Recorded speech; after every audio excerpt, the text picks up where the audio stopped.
आज के इस कार्यक्रम में हमारे बीच में दिल्ली से पूर्व विधायक जो हमारी मदद के लिए यहाँ पर हैं, आदरणीय श्री मनोज कुमार जी,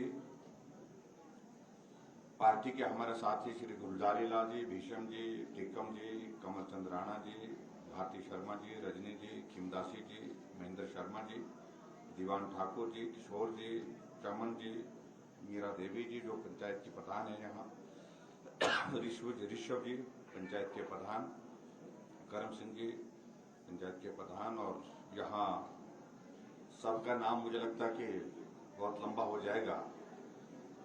डिप्टी कमिश्नर मंडी, एसपी मंडी और सीएमओ मंडी डॉक्टर देवेंद्र जी जो यहाँ पर इस हॉस्पिटल में पहले अपनी सेवाएं भी दे चुके हैं, और यहाँ हमारे सभी प्रतिष्ठित सभी पंचायतों के प्रमुख लोग, भाई और बहनों, प्यारे बच्चों,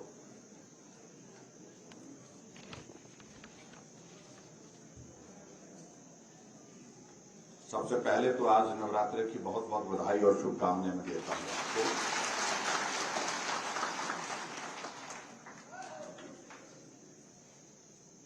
और ये बात सच है कि जिम्मेवारी इस प्रकार की है जिस कारण से अपने लिए, अपने लोगों के लिए वक्त बहुत कम बच पाता है।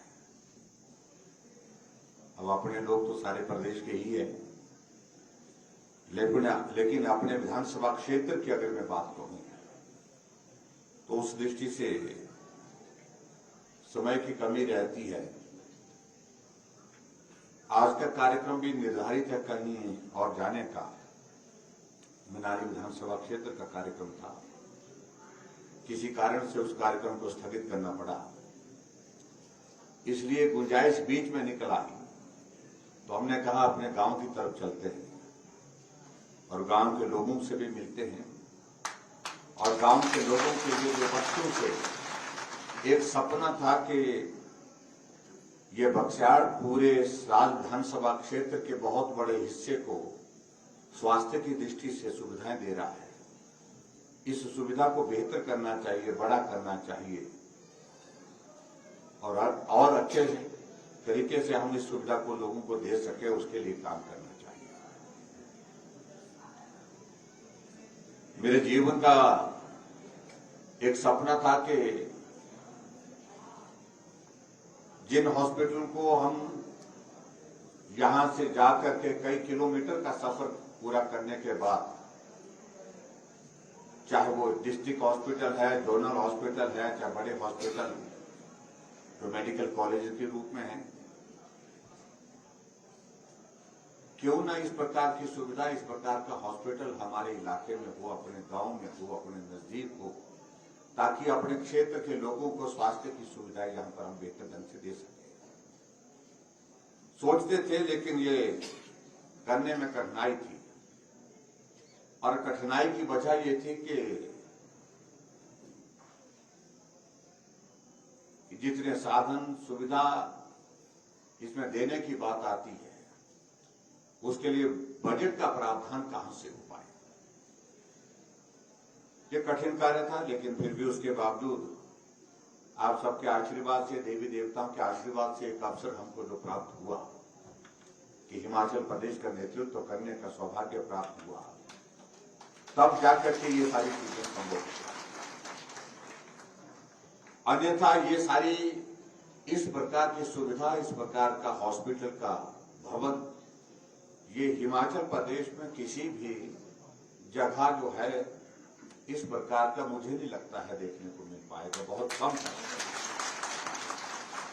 उसके लिए मैं आप सबको बहुत बहुत बधाई देता हूं।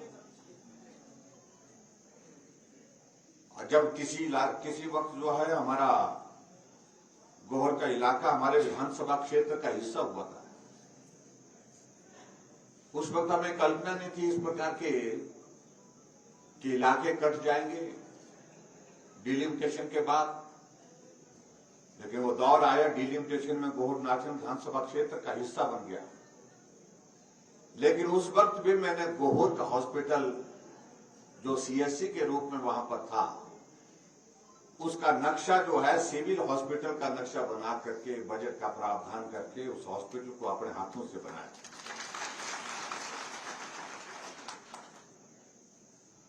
आज मुझे इस बात की खुशी है कि यह हॉस्पिटल बन करके तैयार हुआ और कुछ चीजों की थोड़ी बहुत त्रुटि रहेगी, उनको पूरा करते रहेंगे समय के साथ साथ। लेकिन इस हॉस्पिटल से आपको अच्छी स्वास्थ्य की सुविधा यहां पर मिल सके, एकमात्र लक्ष्य हमारा ये था और वो सुविधा देने के लिए हम सफल हुए हैं। जहां इस हॉस्पिटल में एक डॉक्टर को रखना मुश्किल होता था, आज मैं पता कर रहा था कि कितने डॉक्टर्स यहां पर पोस्टिंग हैं। मुझे जानकारी मिली कि शायद 10 डॉक्टर यहां पर पोस्टिंग हैं। तो स्वाभाविक रूप से बहुत अंतर आ गया, बहुत लंबे समय में नहीं, थोड़े समय में अंतर आ गया। किसी डॉक्टर को यहां पर भेजना हमारे लिए इतना कठिन हो जाता था, मुश्किल हो जाता था। अगर भेज दिया उसको यहां पर रखना मुश्किल हो जाता था। लेकिन आज मुझे इस बात की खुशी है कि यहां डॉक्टर्स आ रहे हैं और यहां आने वाले समय में जो स्पेशलिस्ट डॉक्टर्स हैं, विशेषज्ञ डॉक्टर जो है, वो भी यहां पर उपलब्ध रहे। इस बात को भी हम सुनिश्चित करेंगे कि यहां हम इस सारी चीज को भी करेंगे। लगभग 30 करोड़ की लागत से ये भवन बन करके तैयार हुआ है। अभी ये सिविल हॉस्पिटल की कैटेगरी में है और सिविल हॉस्पिटल की कैटेगरी में होने की वजह से अभी तक बेड कैपेसिटी इस हॉस्पिटल की अभी तक 50 है। आप इसको बढ़ाने के लिए बात कह रहे हैं, लेकिन मेरे हिसाब से तो अभी समय के साथ धीरे धीरे चीजें आगे बढ़नी चाहिए। लेकिन आप मालूम नहीं क्यों जल्दबाजी में आपको लगता है कि नहीं ये सब कर ही लेना चाहिए। और मैं ये भी बात मानता हूं कि हमको लंबे समय की भी सोचनी चाहिए। और इसलिए स्वाभाविक रूप से अगर बेड कैपेसिटी यहां की बढ़ती है तो निश्चित रूप से उसमें उसका लाभ रहेगा। स्टाफिंग का पैटर्न उसका चेंज हो जाता है, स्टाफिंग पैटर्न उसके अनुरूप होता है। लेकिन व्यवहारिक रूप से हमको इस चीज को भी देखना है कि बेड कैपेसिटी हम 50 कर रहे हैं, हमारा ओपीडी कितनी है। ओपीडी बढ़ेगी, मुझे लगता है अब धीरे धीरे ओपीडी बढ़ेगी। और इस तरह से यहां से अब थुनाग का हॉस्पिटल भी हमने उसका दर्जा बढ़ा करके सीएचसी कर दिया। जंजैहली में ऑलरेडी जो है वो सिविल हॉस्पिटल ऑलरेडी है। अभी बाली चौकी मेरे क्षेत्र का इलाका है, उसको भी हमने सिविल हॉस्पिटल का दर्जा भी जो है हमने घोषणा की है और निश्चित रूप से वो भी होगा। तो ऐसे में बहुत सारी चीजें अपने इस क्षेत्र के अंतर्गत हुई है जिनके बारे में हम सपनों में भी सोच नहीं सकते।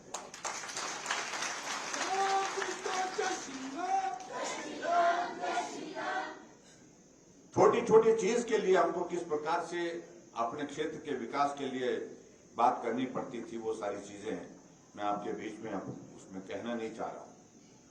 आज मैं सिर्फ आप सबके बीच में इस भवन को आप सबको समर्पित करने के लिए यहां पर हूं।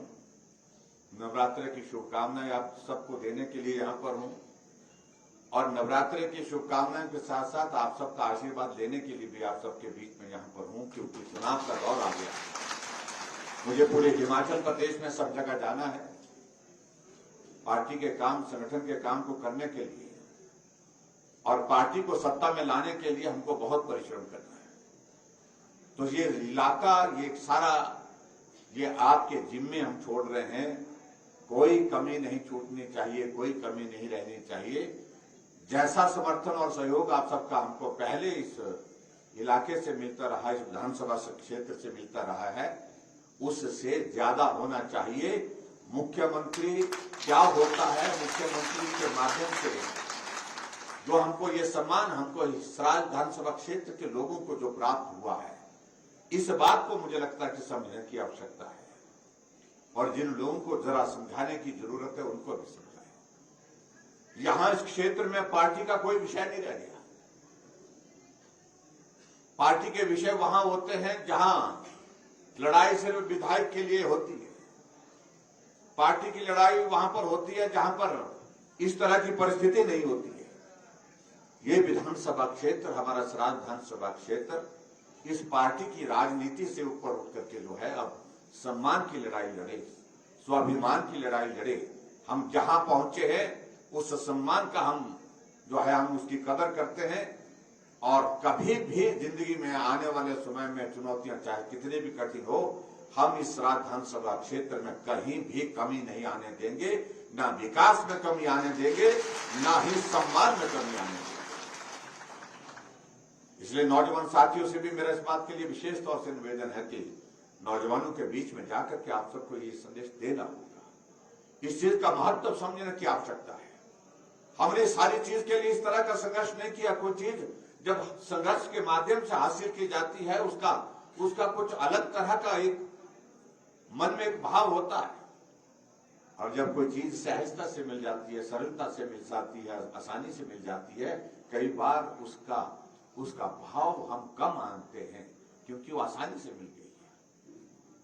बाकी लोगों से इस बात का पता करना, जहां जहां जिन क्षेत्रों ने लड़ाई लड़ी है, संघर्ष किया है इस पद को हासिल करने के लिए, इस जिम्मेवारी को हासिल करने के लिए, लेकिन उसके बावजूद, लंबे संघर्ष के बावजूद भी उनको ये मुकाम हासिल नहीं हो पाया, उनकी बात का भी सुनना।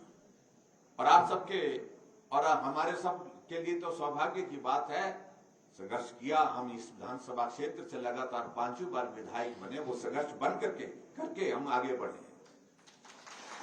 लेकिन जहां जहां पहुंचे हैं इस संघर्ष को कभी इसको हमने उस तरह से नहीं किया था। अब इस बात को लेकर के हमको संदेश देना है कि इस विधानसभा क्षेत्र में पार्टी का कोई विषय नहीं है, पार्टी का कोई महत्व नहीं है, पार्टी का कोई अर्थ नहीं है। यहाँ हमारी लड़ाई स्वाभिमान और सम्मान की है। आओ हम इस बात के लिए लड़ें कि सराज विधानसभा क्षेत्र की बढ़त अब की बार विधानसभा के चुनाव में ऐसी होगी जो आज से पहले हिमाचल प्रदेश के किसी विधानसभा क्षेत्र से नहीं।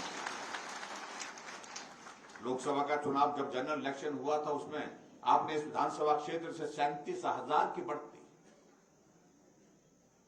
मुझसे पहले मुख्यमंत्री 5 रहे, लेकिन 5 मुख्यमंत्री के विधानसभा क्षेत्र से 37,000 की बढ़त एक विधानसभा क्षेत्र से कभी भी नहीं हुई लोकसभा के चुनाव की, ना विधानसभा के चुनाव की। आपने उस लक्ष्य को हासिल किया, चुनौती खड़ी की, एक बहुत बड़ा संदेश दिया है। और उस दृष्टि से मेरा आप सबसे भी यह भी निवेदन है कि अब के इस विधानसभा का संदेश तो ऐसा जाना चाहिए जो आने वाले समय में पीढ़ियों के लिए चुनौती हो पूरे प्रदेश भर में, जिसको कोई छूने की जो है वो हिम्मत ना कर पाए, उसको पार करने की हिम्मत ना कर पाए, उसके लिए आप सबका आशीर्वाद चाहिए। बाकी सारी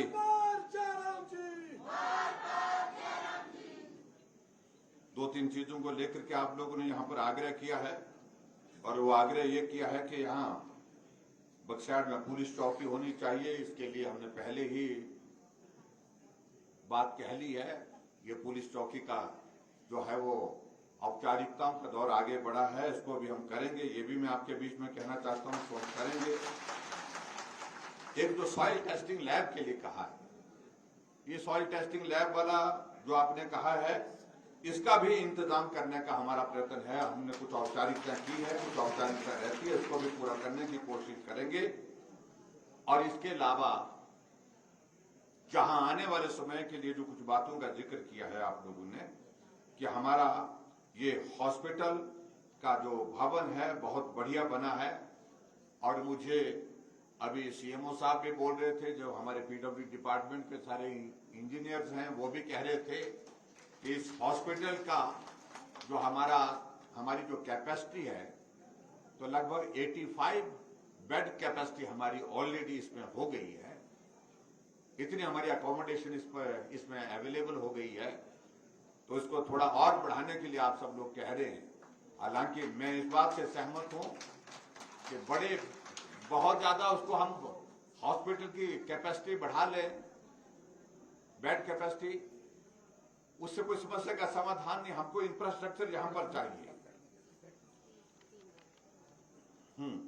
अब प्रधान जी, अब मेरी मांगने की बारी है, वो आप लोगों से मांगना है। हाँ, हम भी साथ हैं हमेशा। तो इसलिए मैं आप सबके बीच में इतना कहना चाह रहा हूं कि इस बेड कैपेसिटी के अनुरूप जो है, मैं निर्णय लेने वाला हूं और इसको 100 बेड की कैपेसिटी का हॉस्पिटल बनाने के लिए आने वाले समय में हम बनाएंगे, ये मैं आपके बीच में कहना चाहता हूं। और बाकी स्थानीय पंचायत के प्रधान ने 3 मांगे यहाँ पर दी हैं, मुझे देखना पड़ेगा पैसे का इंतजाम, पैसे बचे हैं कि नहीं बचे हैं।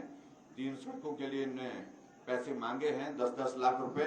इन तीनों सड़कों को मैंने नोट कर लिया है और मैं इसके लिए पैसे का प्रावधान करने का मैं कोशिश करूंगा।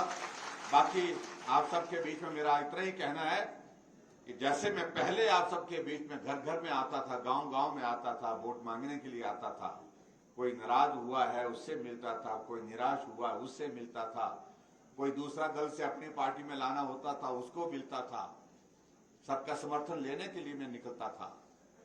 अब की बार मैं निकलूंगा, लेकिन पूरे हिमाचल प्रदेश में निकलना होगा। विधानसभा क्षेत्र में जैसे मैं पहले आता था उस तरह से आना नहीं हो पाएगा।